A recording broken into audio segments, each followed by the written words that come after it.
अस्सलाम वालेकुम to all of you.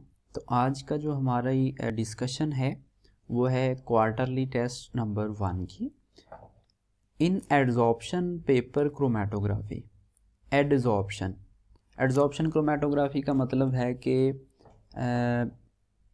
Paper adsorption paper chromatography, यानी हम क्या करेंगे, कोई पोलर एड्जॉर्बेंट लेंगे, ठीक है, पोलर एड्जॉर्बेंट लेंगे, उसकी कोटिंग करते हैं हम पेपर के ऊपर, किसी शीट के ऊपर, और डिफरेंट कंपोनेंट उसके ऊपर सेपरेट आउट होते हैं, ठीक है।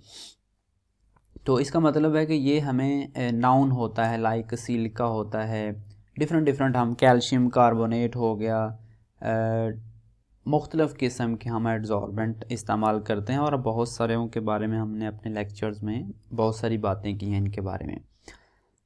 तो देखें जी, many solvents are allowed to flow over unknown components.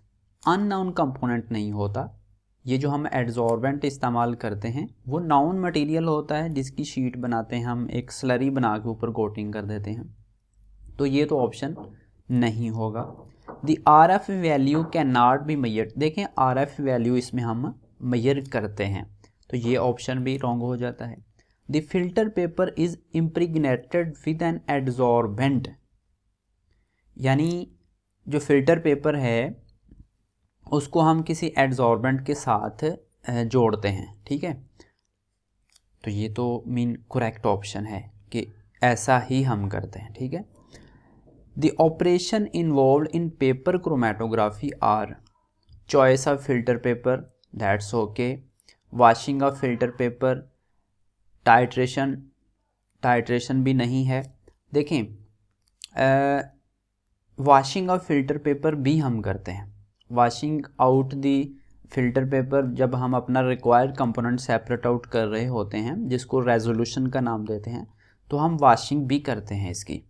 लेकिन जो मोस्टली हम स्टेप पढ़ते हैं उसमें choice of filter paper better रहेगा। देखें ना, दो ऑप्शन है, अब दोनों ऑप्शन ही हैं, लेकिन मोस्ट अप्रोप्रिएट ऑप्शन हमने फाइंड आउट करना है, तो उसमें choice of filter paper better रहेगा। Which is not locating agent in TLC। Thin layer chromatography में किसको हम लोकेटिंग एजेंट के तौर पर इस्तेमाल नहीं करते?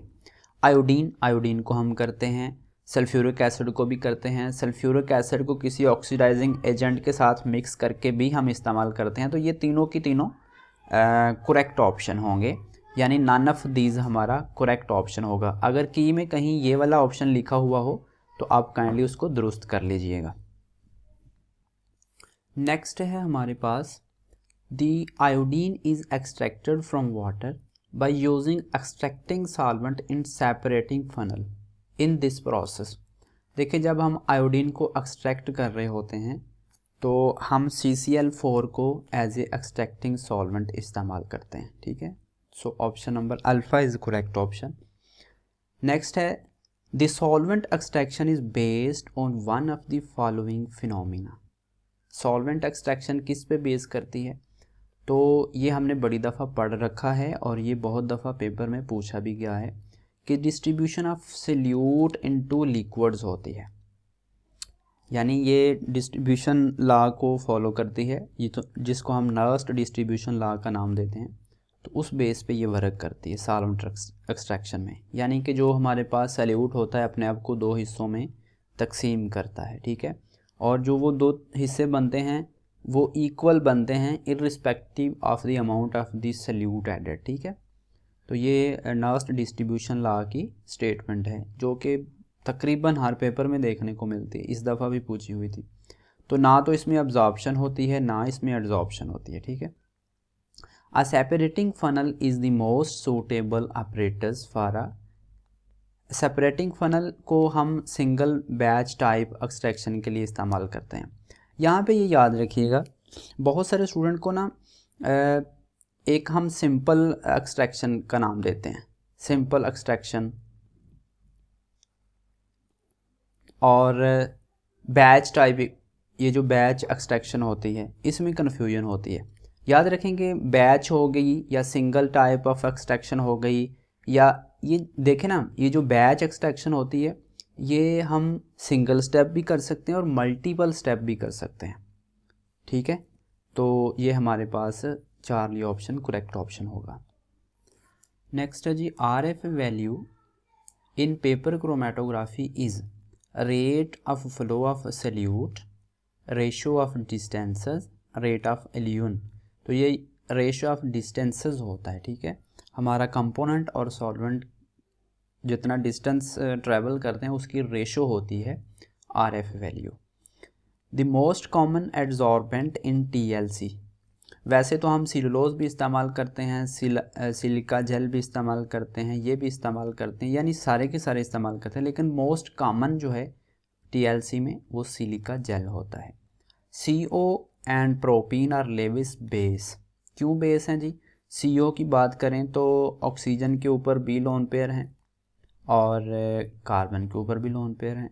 उसी तरह प्रोपीन है, प्रोपीन यानी डबल बॉन्ड है, कॉन्जुगेट सिस्टम होता है, पाई इलेक्ट्रॉन्स अवेलेबल होते हैं, तो दोनों बेस तो हैं, लेकिन क्यों? Carbon of CO and pi bonds of propene, ठीक है। So Charlie option is correct option. Next है, which of the following is not a Lewis base. तो लेवस बेस के लिए ज़रूरी क्या है कि इलेक्ट्रॉन्स मौजूद होने चाहिए या इनकम्प्लीट ऑक्टेट होना चाहिए। देखें, CN नेगेटिव यानी इलेक्ट्रॉन की एक्सेस मौजूद है, ROH यानी लोन पेयर मौजूद है ऑक्सीजन के ऊपर, यहाँ भी एक्सेस मौजूद है, तो ये सारे के सारे क्या हैं? लेविस बेस हैं। इट्स मीन कि नन ऑफ दीज हमारा करेक्ट ऑप्शन होगा। Which one of the following statement is not correct regarding Lewis acid and base. Correct जो नहीं है वो बतानी है। NH3 and water both behave as Lewis bases, कर सकते हैं behave. Lewis bases must contain an atom with incomplete octet, ये कोई नेसेसरी कंडीशन नहीं है इसके लिए। All Lewis bases are also Brønsted bases, ये भी करेक्ट चीज़ है, ठीक है। तो ये हमारी ऑप्शन जो है ये इनकरेक्ट होगी, बीटा वाली। In the reaction CaO and SO3 react करके ये बना रहे हैं, तो SO3 act as a base नहीं, तो बेस तो इसमें ये वाला है। The acid SO3 accept anion of this one, यानी ये एसिड है और ये इसका एनायन एक्सेप्ट कर रहा है। So this option is correct option. Next है जी हमारे पास, which one of the following is not associated with a soft acid. देखें, ये नॉट एसोसिएटेड नहीं है, एसोसिएटेड कर लेंगे तो बेहतर रहेगा। ये की में भी करेक्ट कीजिएगा इसको। देखें, सॉफ्ट एसिड के लिए ना ज़रूरी होता है कि स्मॉल साइज़ हो, उसके बाद हाई चार्ज हो और लेस पोलराइजेबल हो। ज़ाहिर सी बात है लेस पोलराइज होगा जब उनके ऊपर साइज़ उसका कम होगा तो लेस पोलराइजेबल होगा। तो एसोसिएटेड विद सॉफ्ट एसिड, देखें these are cation of large size, ये तो गलत बात होगी, स्मॉल होते हैं। These are usually the cation of higher charge possibilities हैं। दे आर इजीली पोलराइज, ये लेस पोलराइजेबल होते हैं, ठीक है। So option number beta is correct option. Hard acids are mostly, hard acid की बात कर रहे हैं तो hard acid ions of alkali भी हो सकते हैं, आयंस ऑफ अल्कलाइन मेटल्स भी हो सकते हैं, ions of lighter transition metals भी हो सकते हैं। सो ऑल ऑफ दीज, यहाँ पे Ag आएगा, ठीक है, सिल्वर है। AgI2 is stable ion but AgF2 is unstable because, कहता है कि ये स्टेबल है और ये स्टेबल क्यों नहीं है, रीज़न क्या है। देखिए, हमने शेयर प्रिंसिपल में पढ़ा था कि जो सॉफ्ट है वो सॉफ्ट के साथ मिलना चाहता है, हार्ड जो है वो हार्ड के साथ मिलना चाहता है। ये हमने बात की थी कि soft is the friend of soft and hard is the friend of hard. तो ये जो AgI2 है, ये जो AgI2 है, ये दोनों के दोनों सॉफ्ट कम्बिनेशन के साथ मिले हुए हैं, ठीक है, इसलिए ज़्यादा स्टेबल है। दोनों सॉफ्ट कम्बिनेशन है। यहाँ पे जो कम्बिनेशन है Ag तो सॉफ्ट है लेकिन F जो है वो हार्ड है, इसलिए, ठीक है। तो पहला ऑप्शन हमारे पास करेक्ट है। Ig and I2 negative are both soft, दोनों के दोनों सॉफ्ट हैं। नेक्स्ट है जी the correct order of acidic character of hydro acids of group 7। हमें पता है कि टॉप टू बॉटम आते हुए ना, टॉप से बॉटम की तरफ आते हुए एसिडिक करेक्टर क्या होता है, इंक्रीज़ होता है। तो सबसे ज़्यादा HI का होगा, ठीक है, ज़ाहिर सी बात है। सबसे नीचे कौन है, HI है, उसके बाद Cl Br HF है, तो HI जो होगा वो सबसे ज़्यादा एसिडिक होगा। So Charlie option is the correct option. The pK value of this one and this one. हमें ये भी पता है कि जितनी pKa वैल्यू स्मॉल होगी ना, जितनी pKa वैल्यू स्मॉल होगी उतना स्ट्रॉन्ग एसिड होगा, स्ट्रॉन्ग एसिड होगा, ठीक है। अब देखें, अगर इलेक्ट्रोनेगेटिविटी की बात करें तो क्लोरीन की सबसे ज़्यादा होती है, फिर ब्रोमीन की होगी और फिर आयोडीन की होगी, ठीक है। यहाँ पे क्लोरीन के ऊपर गौर करें, ब्रोमीन के ऊपर गौर करें और आयोडीन के ऊपर गौर करें। तो हमें पता है कि इस केस में क्या होगा, जो क्लोरीन होगा वो सबसे ज़्यादा एसिडिक होगा, ठीक है। क्लोरीन वाला ऑप्शन जो होगा वो सबसे एसिडिक होगा, यानी ऊपर की तरफ इंक्रीज़ करेगी, pKa वैल्यू स्मॉल से ऊपर की तरफ जाएगी, ठीक है। सो अल्फ़ा ऑप्शन हमारे पास है करेक्ट ऑप्शन होगा, ठीक है। The indicator phenolphthalein is denoted by H, यानी क्योंकि एसिडिक होता है, वीक एसिड होता है। इट गिव्स, देखें ये जब इसको हम डालते हैं ना, तो पहली बात तो ये है कि इसने बेस में जाके कलर देना होता है, बेस में जाके कलर देता है पिंक, और देता किस वजह से है, एनायनिक कंसंट्रेशन के बढ़ने की वजह से। एनायनिक कंसंट्रेशन जब बढ़ती है इसकी बेस में तो उस वक्त हमें ये पिंक कलर देता है, ठीक है। Pink colour in basic solution due to this one, pink colour in acidic. पहली बात तो ये है कि इसमें इसने ऑप्शन में मिस्टेक की हुई है, बेसिक मीडियम में ये देगा लेकिन यहाँ पे pH नेगेटिव होएगा, ठीक है। तो ये हमारे पास होगा पिंक कलर बेस में देगा लेकिन एनायनिक कंसंट्रेशन इंक्रीज होगी। Phenolphthalein has a distinctive colour in basic media, the structure of coloured ion is, ये हमने कीनोनॉइड बेंजोनाइड थ्योरी को पढ़ रखा है, उसके अकॉर्डिंग ये कीनोनॉइड स्ट्रक्चर होगा, ठीक है, जिस वजह से बेसिक कलर होता है। ये एक जो क्वेश्चन है ये वाला, इसमें अगर हम देखेंगे इस क्वेश्चन के अकॉर्डिंग तो इसमें नन ऑफ दीज भी करेक्ट ऑप्शन हो सकता है, ठीक है। ये तो मैंने रेज इसलिए किया था कि अगर यहाँ पे एच रेज कर दें तो ये ऑप्शन हो सकता है, लेकिन अगर इसी क्वेश्चन की बेस के ऊपर देखें तो none of these correct option होगा। नेक्स्ट है हमारे पास the value of equilibrium constant KI in Ostwald dilution law. देखें ऑस्टवर्ड डाइल्यूशन लॉ ये है, ये सिर्फ़ और सिर्फ एप्लीकेबल होता है, पहली बात तो ये वीक इलेक्ट्रोलाइट के लिए, ठीक है, ओनली ऑन वीक इलेक्ट्रोलाइट के लिए। लेकिन हम बात करें कांस्टेंट की, तो कांस्टेंट तो एक कांस्टेंट चीज़ है, कांस्टेंट होता है स्ट्रॉन्ग के लिए भी वीक के लिए भी, लेकिन डिग्री ऑफ डिसोसिएशन के साथ इसका कोई ताल्लुक नहीं होता, ठीक है। ये वीक इलेक्ट्रोलाइट के लिए वर्क करता है सिर्फ़ और सिर्फ, ठीक है। इसके ऊपर फर्दर आप इसको चेकआउट कीजिएगा। The increase of intensity of light, intensity of light जब इंक्रीज़ करेंगे फोटोइलेक्ट्रिक इफेक्ट में तो नंबर ऑफ इलेक्ट्रॉन्स ज़्यादा निकलेंगे, ठीक है, नंबर ऑफ इलेक्ट्रॉन्स ज़्यादा निकलेंगे। The maximum energy of emitted electron is measured by, emitted electron की जो मैक्सिमम एनर्जी है वो किससे पता चलेगी, करंट प्रोड्यूस से। तो नेक्स्ट है जी हमारे पास the photon of X rays, photon of X rays would show the Compton effect because they have, X rays को हम क्यों इस्तेमाल करते हैं, due to high energy, due to high energy, ठीक है, एनर्जी उनकी हाई होती है और वेवलेंथ स्मॉल होती है, इस वजह से इस्तेमाल करते हैं। Too small mass, mass small होता है ऐसी तो बात नहीं है। Very small energy, energy high होती है। नो मोमेंटम, मोमेंटम ऑब्वियसली होगा, तो नन ऑफ दीज इसमें से करेक्ट ऑप्शन होगा।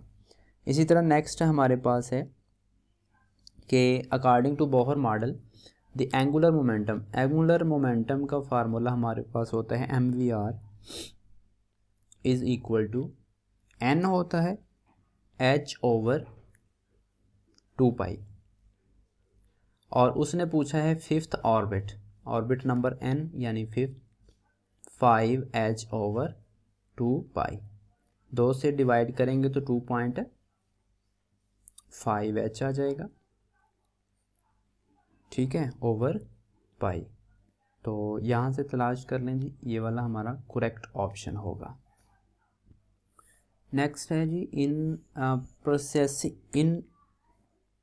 Processing Sommerfeld electron tells us that, ये समरफील्ड ने हमें दिया था कि इलेक्ट्रॉन जो है वो एलिप्टिकल पाथ की सूरत में सेंटर के गिर्द यानी न्यूक्लियस के गिर्द रिवॉल्व करते रहते हैं विद डिफरेंट एसेंट्रिसिटी, वहाँ पे ठीक है लिखा होता है, तो ये बनाते हैं elliptical path makes a rosette, so beta option is correct option होगा। तो नेक्स्ट है जी, light display particle properties when, जब वो एब्जॉर्ब हो या अमिट हो फोटॉन की सूरत में होती है, इंटरेक्ट जब करते हैं किसी मैटर के साथ, इन सभी सूरतों में लाइट जो है वो पार्टिकल की तरह बिहेव करती है, ठीक है। तो अगर गौर करें तो ये तीनों केसेस दुरुस्त हैं, ठीक है, ये तीनों केसेस दुरुस्त हैं, तो सो नन ऑफ दीज हमारे पास ऑप्शन होगा। The diffraction of electron beam is an evidence, diffraction की जो प्रॉपर्टी है ये हमें ये बताती है कि इलेक्ट्रॉन वेव की तरह बिहेव करते हैं। The probability of finding electron in the nucleus, nucleus में जो फाइंडिंग इलेक्ट्रॉन की प्रोबेबिलिटी है वो ज़ीरो होती है।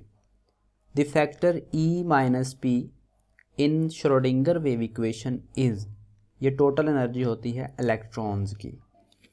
तो नेक्स्ट है जी, if n is equal to 3 the number of nodes produced by the particle, इसमें 1.5 वेव्स होंगी, ठीक है, 1.5 वेव्स होंगी, और 2 नोड जो होंगे वो वाल के ऊपर होंगे और 2 ही जो नोड्स होंगे वो इनसाइड द बॉक्स होंगे, ठीक है। तो कितने होंगे टोटल, 4 हो जाएंगे। सो इसमें 4 नहीं है तो none of this. The graphical picture of psi square, ये जो है ना साई श्रोडिंगर वेव इक्वेशन में और एक सिंपल साई है, कहता है उसमें 1 डायमेंशनल बॉक्स में इनका ग्राफिकल पिक्चर क्या होगा, तो दोनों का डिफरेंट होगा obviously. The energy of which of the following system is not quantized, electron in atomic orbital energy quantized होती है, 1 बॉक्स में क्वांटाइज्ड होती है, सिंपल हार्मोनिक ऑसिलेटर में क्वांटाइज्ड होती है, तो none of these correct option होगा। तो नेक्स्ट है जी, the form of overlap in F2 molecule, F और F के दरमियान सिंगल बॉन्ड है, सिंगल बॉन्ड हमें पता है कि एंड टू एंड ओवरलैपिंग से बनता है, और चूँकि इसमें p ऑर्बिटल मौजूद है तो p orbital end to end overlap करेंगे तो हमारे पास F2 मालिक्यूल बनेगा। Which of the following has, ठीक है, हैज़ होना चाहिए, ऑक्टाहेड्रल शेप, ऑक्टाहेड्रल मतलब क्या है कि इनका स्टेरिक फैक्टर 6 होना चाहिए। इसमें एक लोन पेयर मौजूद है, फास्फोरस 5वें ग्रुप का मेंबर है, तो ऑब्वियसली इसने 5 के 5 बनाए होते हैं, लोन पेयर तो अवेलेबल नहीं है, तो लेकिन 5 में पेंटागोनल स्ट्रक्चर आता है।